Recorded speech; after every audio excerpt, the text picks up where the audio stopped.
Esto es El Popular en Radio, un encuentro semanal de información y análisis. Buenos días a todos y todas, esta es una nueva edición en CX40 Radio Fénix, un espacio de comunicación con los comunistas, los frente amplistas, los militantes sindicales y sociales. Y con todas las personas interesadas en la política y profundizar el proceso de cambios en nuestro país. Agradecemos todos los mensajes recibidos por mail, por teléfono y personalmente. Porque nadie te lo cuenta como nosotros. Esto es El Popular en Radio.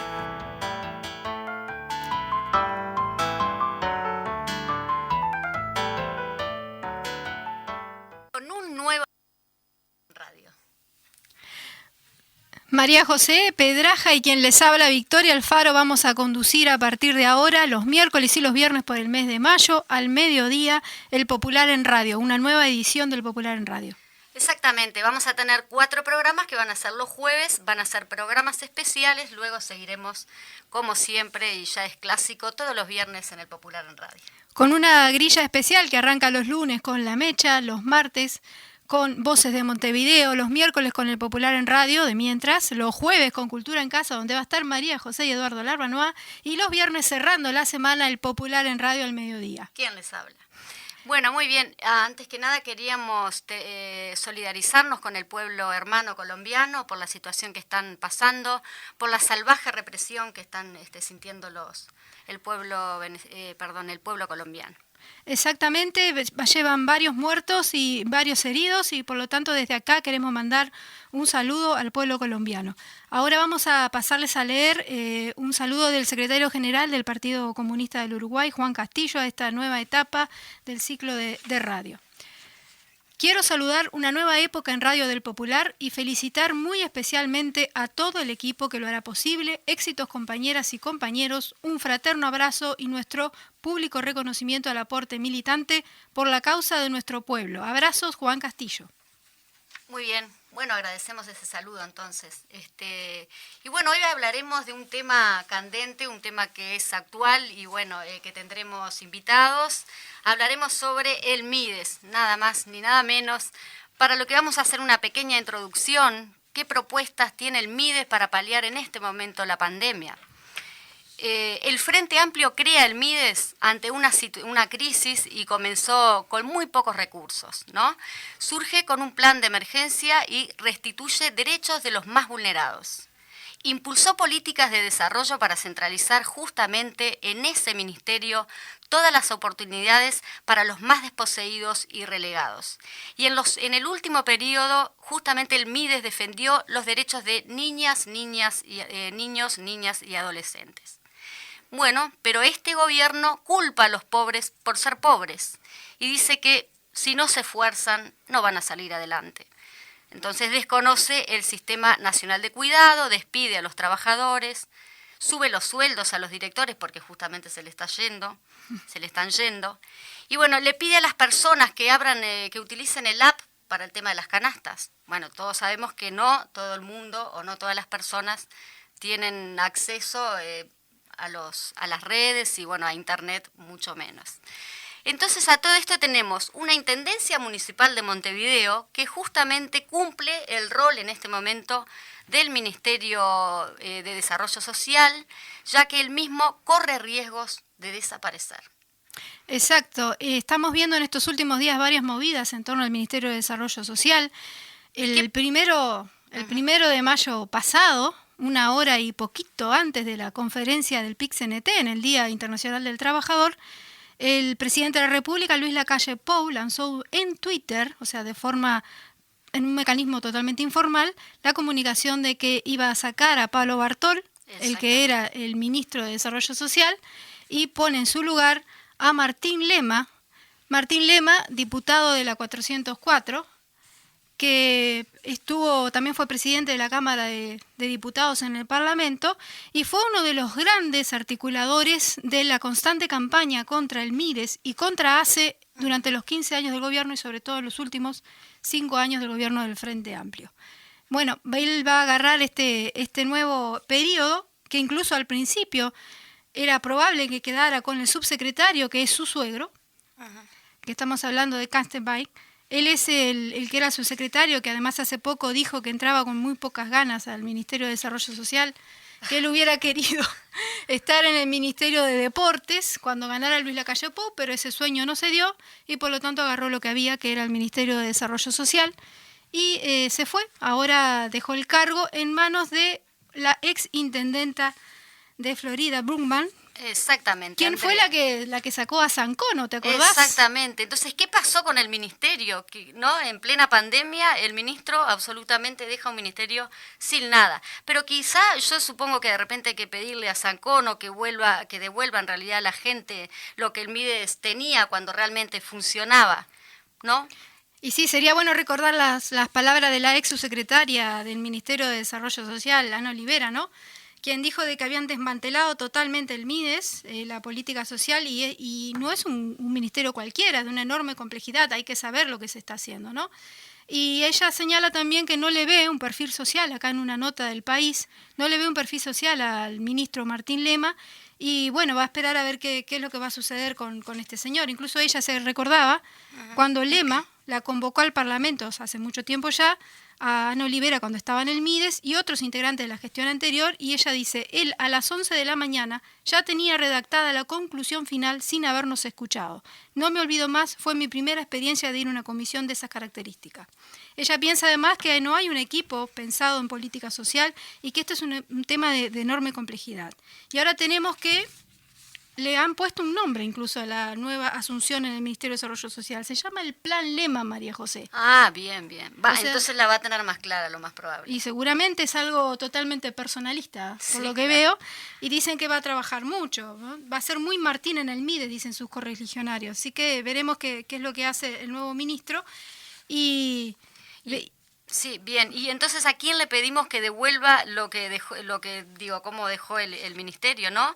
Ya que aumentó la pobreza, aumentó el hambre, aumentó el desempleo, ¿no? Y al Mides no pasa nada, quedó así el ministerio. Y más bueno, Bartol dejó más de 100.000 pobres exactamente. nuevos, ¿no? Sí. Y lo estamos viendo todos los días en las calles de Montevideo y del interior. O sea, no es una situación fácil. Tampoco han colaborado efectivamente con las ollas populares. Además querían meter una ONG ahora a trabajar. Sí, bueno, tienen pensado justamente instalar una ONG, que es la que obviamente el Mides o lo que queda del Mides es quien va a elegir para monopolizar justamente algo tan delicado como son las ollas populares. Y el presidente de Lacalle Pou, que fue el que dio este paso tan importante, sería bueno preguntarle si realmente están preparados, ¿no? Porque él dice que ahora van a dejar de hablar de temas técnicos y van a empezar a hablar de política. Ahora, ¿de qué política estamos hablando? ¿La política de acomodar a dedo, la política de designar cargos al amigo y al vecino, o la política social? ¿No? Porque sería bueno preguntarse qué dicen cuando hablan de política, porque yo entiendo la política como algo mucho más grande que los sentimientos y aspiraciones personales. Sí, empatía, ¿no? Con la población o con la gente con la cual están trabajando. Igual, de todas maneras, tenemos que el Frente Amplio, es decir, la bancada bicameral del Frente Amplio, justamente presentó una serie de medidas para enfrentar la emergencia sanitaria. El Frente Amplio hizo llegar las siguientes estrategias que, son puntos interesantes a destacar, que como lo hablábamos, tanto la Intendencia como en este caso la bicameral del Frente Amplio es quien entonces toma la responsabilidad de que el Mides tendría que estar. Exacto, además tenemos también a la Intendencia de Canelones, que también ha tomado cartas en el asunto, sobre todo en las ollas populares, y la Intendencia de Salto, que también ha hecho cosas al respecto, y se han ocupado de las cosas que nos ha ocupado el gobierno. Más allá que le recortaron presupuesto a esas 3 intendencias, ¿no? No creo que sea casualidad. Vamos entonces hoy a entrevistar al diputado Gerardo Núñez de la 1001 del Frente Amplio, a quien esperamos que nos hable y nos dé su opinión sobre este tema y también sobre las propuestas del Frente Amplio frente a la pandemia, ¿no? Que no es poca cosa. Además, también queremos informarle a la gente que obviamente nosotros, tanto los programas radiales que están saliendo anteriormente a los nuestros, que tú ya lo mencionaste, más el Popular, todo esto está toda la información la tenemos en el popular.ui. Allí podemos recurrir a las noticias que también las trasladamos acá a este espacio radial. Las medidas del Frente Amplio van a estar todas ingresadas en www.elpopular.ui. Bien. A partir de esta tarde estarán ahí todas para que todo el mundo pueda acceder a ellas. Y también vamos a tener más adelante la grabación de este programa. Muy bien, entonces vamos a recibir al diputado Gerardo Núñez acá con nosotros.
Muy Estamos entonces con el diputado Gerardo Núñez de la Miluno. Buenos medios días, Gerardo.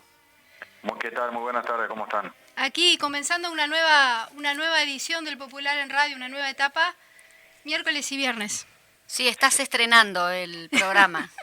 Bueno, me alegro. Buenos días. Primero que nada, felicitar el esfuerzo, felicitar a todos los compañeros de la Miluno, del partido, de la comisión de propaganda que han estado, pensando este tipo de iniciativas para mejorar la llegada, para que haya más fluidez en cuanto a todas las cosas que se hacen, que son muchas, y sobre todo en este momento en donde, hay un fuerte cerco mediático que tiene como propósito blindar al gobierno.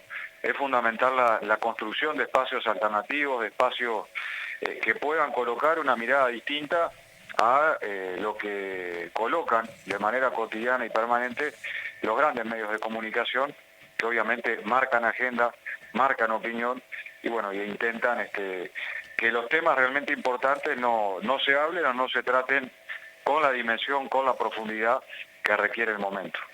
Exacto. En ese tema queríamos consultarte sobre los últimos movimientos en el Mides, estos cambios que hubieron de Bartol por Lema. Sí, yo creo que la primera reflexión que tenemos que hacer es que la salida de Bartol del Ministerio de Desarrollo Social lo que evidencia es el fracaso de las políticas sociales del gobierno y obviamente de las políticas económicas del gobierno. Es decir, los resultados están más que claros. Hoy tenemos más de 100.000 nuevos pobres, tenemos más de 60.000 nuevos desempleados, tenemos unos 35.000 niños y niñas que están viviendo bajo la línea de la pobreza, tenemos muchísima gente que está hoy sin una perspectiva laboral, sin tener claro qué va a ser de su futuro desde el punto de vista laboral y por lo tanto todo lo que eso implica desde el punto de vista familiar, desde el punto de vista de la vivienda, desde el punto de vista de los proyectos que se puedan armar en una familia. Entonces, realmente es una situación complejísima, se puede ver todos los días cómo la gente está pasando mal, cómo los pequeños comerciantes están cada vez vendiendo menos, eso te lo comenta el feriante, te lo comenta el almacenero, te lo comenta, en fin, la propia realidad, triste realidad por la cual está pasando nuestro país, que nos vamos chocando como en el 2001, en el 2002, con carteles de se alquila, locales vacíos, que bueno, tenían algún tipo de emprendimiento económico, vaya a saber cuál es en toda su totalidad, pero bueno, podemos hablar de emprendimientos gastronómicos, de gimnasios, de espacios recreativos, que hoy están cerrando justamente por esta situación que estamos atravesando, que es la pandemia, pero es el resultado de decisiones políticas, de decisiones económicas que tomó el actual gobierno, que han profundizado una situación ya compleja desde el punto de vista sanitario. Quienes estamos recorriendo los barrios, quienes estamos recorriendo los distintos lugares de nuestro país, vemos cómo hay gente que está pasando hambre, que está pasando mal, que se están multiplicando las ollas populares. Y esto tiene un doble costado. Por un lado, la dura realidad que está viviendo el Uruguay, que está viviendo un montón de gente en nuestro país, y por otro lado, algo que nos llena de orgullo es la solidaridad de nuestro pueblo, que es quien está sosteniendo estas ollas populares con horas de militancia, con horas de dedicación, justamente para que aquella gente que hoy está más embromada pueda al menos tener un plato de comida diario y así llevarla de mejor manera. Exacto, estamos viendo una situación muy compleja, como estabas contando, la multiplicación de las ollas populares, y es bueno dejar en claro lo que decías recién, que no es solo en base a la pandemia de que estamos en esta situación. Hay una decisión política del gobierno en cuanto a todo esto. Exacto, porque el gobierno fue el que decidió, por ejemplo, no dar una renta básica transitoria de emergencia para las familias que peor están pasando. Hay una decisión política. Hay una decisión política de que seamos de los países que menos ha gastado en el continente, justamente en términos sociales, en términos económicos, para salir lo más rápido posible de esta situación de pandemia, que tiene el costado de la salud, que es el costado más doloroso, que es el costado en donde lamentablemente todos los días tenemos que estar asistiendo a las noticias que 60, 70 uruguayos, uruguayas mueren fruto de las condiciones sanitarias de la pandemia, pero también el otro costado, el que señalábamos recién, los efectos económicos. Y en eso el gobierno tiene una total responsabilidad, vuelvo a decir, negando, por ejemplo, la renta transitoria para la gente que más lo precisa, aumentando las tarifas, aumentando el costo de vida en nuestro país, mientras también este gobierno fue el que decidió, no por la pandemia, sino por un horizonte neoliberal en cuanto a su concepción, en cuanto a su hoja de ruta de gobierno, recortar los salarios, que los trabajadores y las trabajadoras hoy ganen menos en términos reales. Tenemos una caída del salario real que está impactando obviamente en la vida de los uruguayos y de las uruguayas, que está impactando en el mercado interno, negativamente impactando obviamente, porque eso implica que haya menos circulación de dinero, que haya menos gasto. Eso implica también que los jubilados y los pensionistas tengan menor poder adquisitivo, porque todos sabemos que en nuestro país las pasividades están atadas al índice medio salarial, a cómo le va a los trabajadores y a las trabajadoras en las rondas de negociación en los consejos de salario. Entonces, realmente estamos frente a una situación compleja que, vuelvo a insistir, tiene que ver con decisiones del gobierno.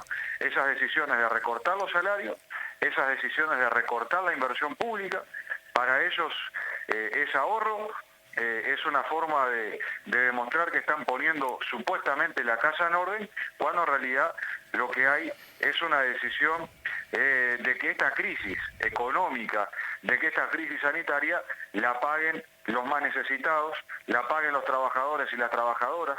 No se entiende cómo en este contexto económico de crisis, donde se necesita del aporte de toda la sociedad, solamente se cargue con más impuestos al pueblo uruguayo.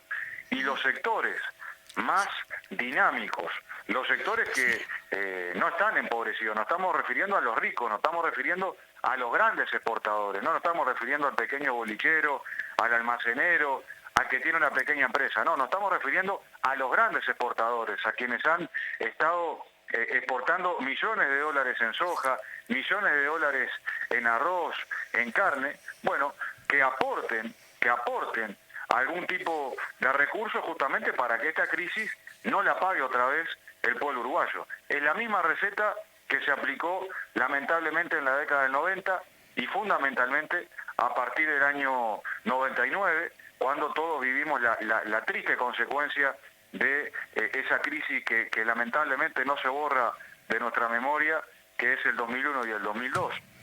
Y lamentablemente hoy se parece mucho ese Uruguay al del 2001, al del 2002, ¿no? Al de los merenderos con colas de gente, al de las ollas populares en donde los uruguayos, las uruguayas se enfilan con su tupper, con su plato, para llevarse un plato de comida.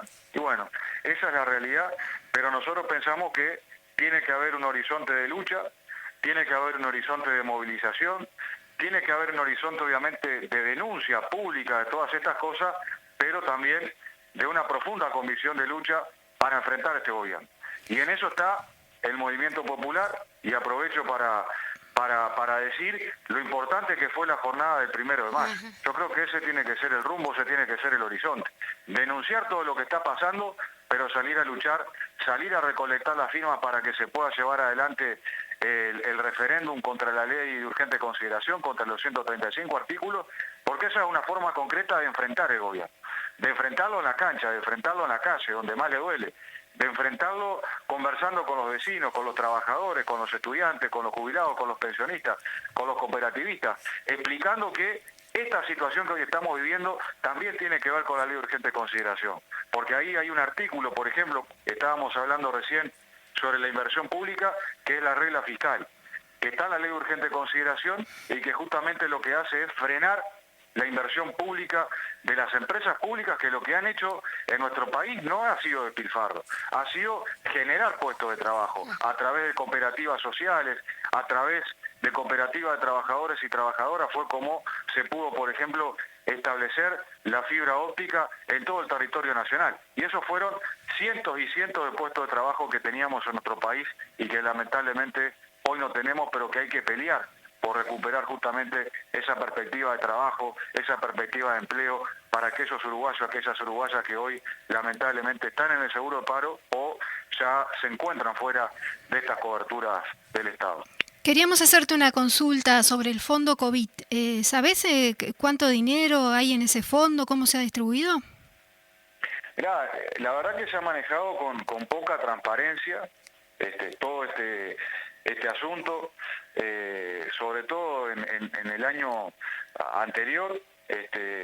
Hubo un planteo ahí de total, llamémosle desapego a la transparencia. Y ahí nosotros pensamos que hay un elemento a considerar. Es la misma decisión, por ejemplo, en cuanto a la transparencia, que en el día de ayer nos enteramos todos que el Ministerio de Economía y Finanzas, definió decretar la confidencialidad del expediente en cuanto a la exoneración tributaria de Isaac Alchi, de la empresa de Isaac Alchi. Una cosa realmente que rompe los ojos. Un jerarca del gobierno que se autoexonera los tributos de una empresa que es de su propiedad. Entonces, estamos planteando exigir en todas las circunstancias, en todos los momentos, bueno, cómo se están destinando los recursos. Lo cierto es que el gobierno ha tenido hasta, digamos, el rostro de enfrentarse a la CEPAL, de enfrentarse a los resultados, a los datos de los organismos e instituciones regionales que justamente hablaban de que Uruguay estaba en uno de los peores lugares en cuanto a la inversión pública social para hacer frente a el COVID-19 y todos sus efectos sanitarios y económicos. Exacto, hace poco salimos también en la tapa de New York Times, ¿no? Como los peores. Sí, y lamentablemente Uruguay, que tiene una población relativamente chica, bueno, ha estado en el primer lugar de los contagios a nivel del mundo, ¿no? Cada 100.000 habitantes, ha estado en el primer lugar de muertes por habitante en nuestro país, y bueno, eso realmente lejos de generar algún elemento de orgullo, lo que debería generar es un elemento de profunda indignación y bueno, y de que el gobierno sobre todo asuma conductas diferentes. Entonces, estamos frente a una puesta en escena permanente. El gobierno intenta con cada tema, como pasó con la remoción, con el pedido de renuncia a Bartol, bueno, mostrarse como si fuera casi que un acto de heroísmo, ¿no? Pasó con Castaindebat, una persona que dice en el día de ayer que él llegó sin ganas al Ministerio de Desarrollo Social, lo cual es una vergüenza. Quería el fútbol. Vergüenza, que una persona que se le da la responsabilidad que se le da, que es nada más y nada menos que ser el viceministro del Ministerio de Desarrollo Social, diga así a la ligera, abiertamente, que no tenía ganas de ir al ministerio y que no conocía nada del Ministerio de Desarrollo Social. Pero por otro lado, vendieron en la campaña electoral, vendieron con las agencias de publicidad que estaban preparados, que iban a poner a los mejores, que iban a poner a los equipos técnicos más capacitados, y esta remoción, como hablábamos al principio, lo que habla es justamente de todo lo contrario. Acá prima lo político por encima de las necesidades de la gente. Acá prima la resolución de los problemas internos que hay en el herrerismo, en el Partido Nacional, por encima de las necesidades de la gente. Acá hay un ajuste de cuentas a la interna de cada sector del Partido Nacional, que nosotros en ese tema no nos vamos a meter. Ahora, lo que sí nos vamos a meter es en la defensa de los derechos de nuestra gente, es en la defensa de los pobres, de los que más necesitan. Y en eso nosotros no podemos transar y no podemos subirnos a ningún canto de sirena del gobierno que lo que intenta es ocultar los verdaderos problemas que hoy tienen en nuestro país. Y los problemas que tiene hoy nuestro país era lo que decíamos hoy: el desempleo, la pobreza, las ollas populares, la falta de perspectiva, la falta de esperanza de mucha gente que hoy ve cómo se empezó a ir rompiendo lamentablemente su entorno social, su entorno familiar, su entorno económico. Bien, Gerardo, disculpanos, pero estamos casi finalizando el programa y en cuanto a lo que tú decías de los artículos de la Ley de Urgente Consideración, hay muchos que inclusive ya se están aplicando, entonces lo que queremos justamente es derogarlos. Y en cuanto tú decías de hacer algo, sí, obviamente que en cuanto a eso la bicameral, tras escuchar a los especialistas justamente, analizaron algunas propuestas, ¿no? Que les parece importante. En cuanto al deceso de la movilidad que nos está pidiendo el presidente de la República y bueno, todas las medidas que en ese sentido plantearon, ¿no? Sí, ahí hay un enorme desconocimiento del actual gobierno la renta sobre básica, es decir, los aportes de la ciencia y de la comunidad científica. Eso es más que evidente. Quienes decían lo jurídico no podía estar por encima de lo político, bueno, parece que hoy ellos han instalado la idea, y es una práctica de este gobierno, que lo político está por encima de lo científico. Así que ese es el resultado, lamentablemente, del desconocimiento, de desoír las recomendaciones de un grupo asesor que obviamente no tiene objetivo político, sino que tiene un objetivo claro, que es contribuir a el combate a la pandemia y sus efectos. Bueno, muchísimas gracias, Gerardo. Estaremos en contacto entonces. Saludamos a todas y todos y nos volvemos a ver el viernes. El viernes exactamente al mediodía, aquí mismito.